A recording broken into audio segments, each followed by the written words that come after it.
Hola, muy buenos días. Mi nombre es Natalie García y el día de hoy estaremos hablando de la identidad personal, referente o propio de la asignatura de Psicología Social.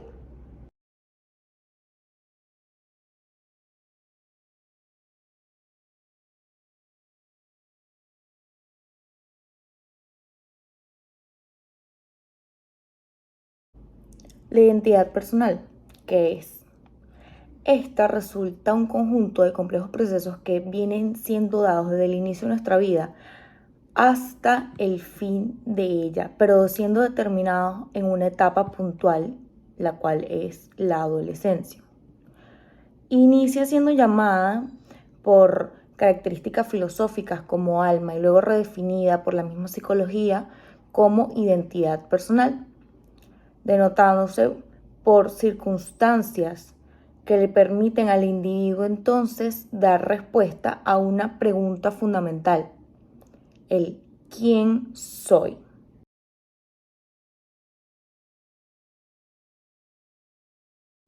La creación de la identidad personal.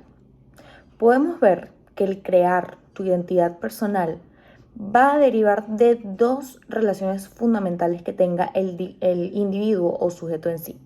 Primeramente, de su percepción individual como sujeto, de la relación que tenga el individuo consigo mismo, y de la relación que tenga con el entorno con el que diariamente o continuamente esté, esté en contacto y mayormente tenga la necesidad de interactuar, de forma que podemos ver como aquellas personas que tienen un mayor conocimiento tanto de su propia persona, de su integridad como individuo y de el papel que juegan y que tienen en el entorno en donde se encuentran, tienen una mayor noción de su propia identidad personal.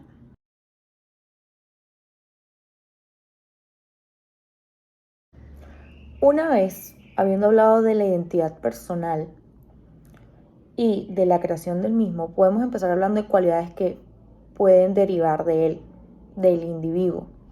Una de ellas es la naturaleza de la atracción del sujeto. Y como este es un fenómeno basado en la acción de traer al individuo a alguien con características o con una característica de su agrado. Desde la psicología social siempre se ha intentado el encontrarle una razón u origen a la atracción que se da entre las personas. Una de las teorías más representativas de dicha explicación debido a la atracción que se da en las personas podría ser la de las gratificaciones, en donde como individuos buscamos que nos enaltezcan de alguna forma y al hacerlo retribuir dicha eh, actitud. Puede parecer para la actualidad algo sorpresivo el cómo esta teoría señala que los miembros partícipes de esta atracción mutua deben de percibir contribuciones mutuas, valga la redundancia, de estas gratificaciones, puesto que al no ser así, de no ser así, estos lazos no se seguirían dando, lo que nos dejaría algún tipo de pregunta de el por qué más o más continuamente hoy en día podemos ver relaciones en las que siempre uno de los lados mantiene mayormente esas gratificaciones hasta un punto en donde la relación no es para nada equilibrada como la señala.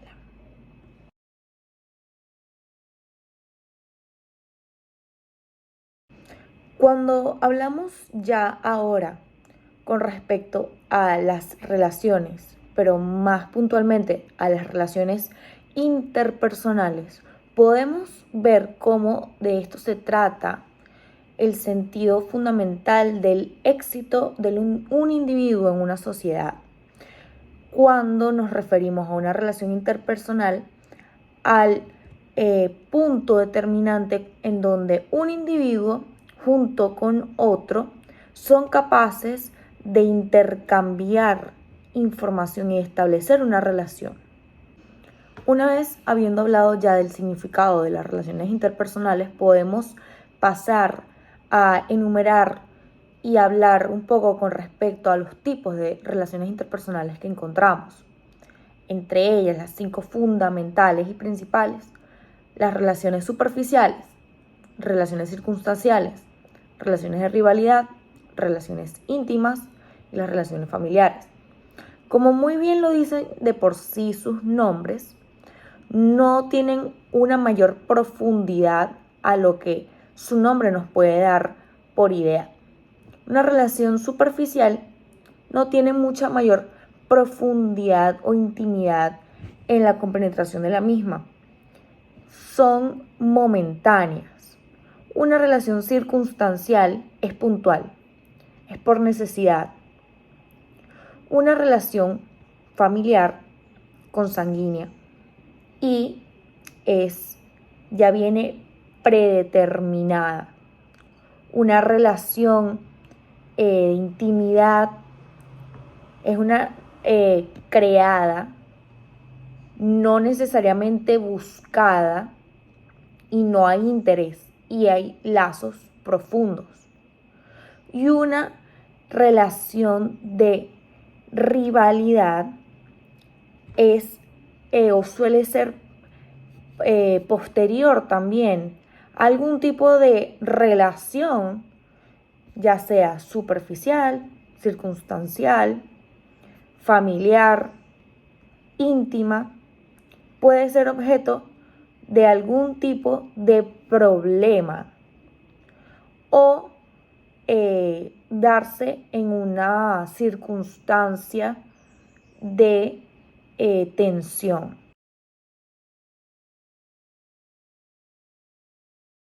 Cuando decidimos hablar de Tafel, o mejor dicho, Henry Tafel, podemos empezar hablando con respecto a sus primeras investigaciones, las cuales fueron llamadas el paradigma categorial en la década de los 50.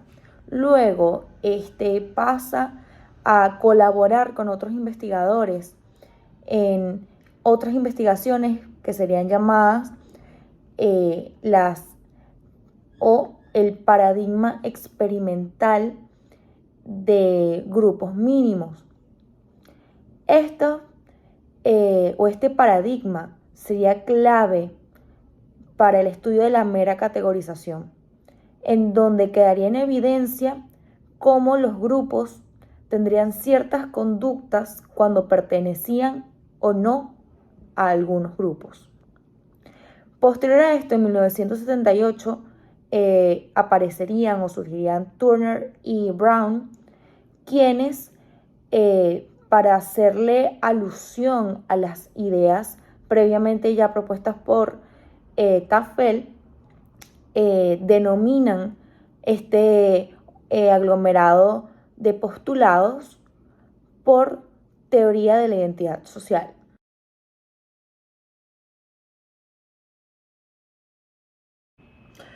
Una vez habiendo hablado ya de Tafel y de su idea o investigación inicial propia de la percepción categorial que dio base a la teoría de la identidad social, podemos hablar con mayor propiedad de la teoría de la categorización social.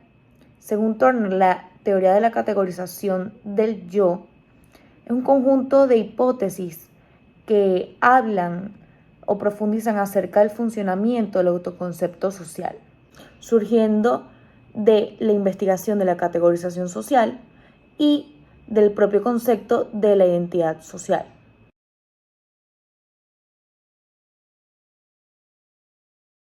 Intercambios sociales. La teoría de los intercambios sociales es una mezcla de economía básica con psicología, en donde relata o explica que como individuos siempre buscamos establecer vínculos o relaciones en donde nos veamos mayormente beneficiados a un menor costo. El origen de esta teoría se remonta al año 1956, cuando John Tebow y Harold Keeley señalan que el origen o el mantenimiento, mejor dicho, de una relación entre dos personas se debe al interés y a la posibilidad de retribuir las gratificaciones dadas entre ambos sujetos. Y de no poder ser esto posible, este vínculo desaparecería.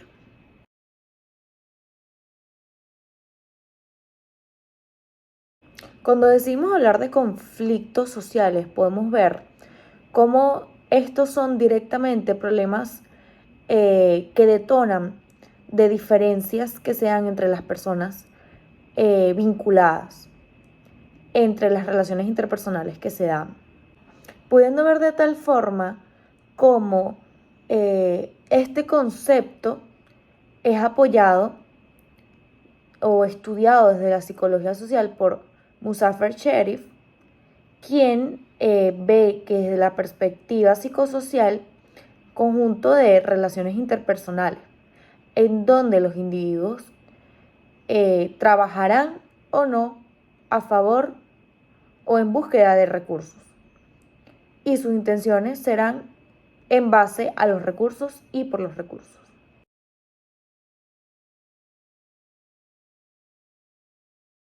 Una vez que decidimos finalizar ya con el tema, procedemos a hablar de los principios éticos de los sistemas sociales, en donde la ética social comprende un concepto que abarca la conducta moral, las realidades colectivas y las combinaciones de las individualidades como sujeto, viendo más concretamente cómo se trata de las normas que como individuo debemos de buscar seguir para conseguir una convivencia armoniosa y en paz en una sociedad. Importante resaltar los componentes fundamentales, según el filósofo alemán Friedrich Hegel, de la ética social: la familia, la sociedad y el Estado. Además de los principios universales que comprende la ética social en un sistema social.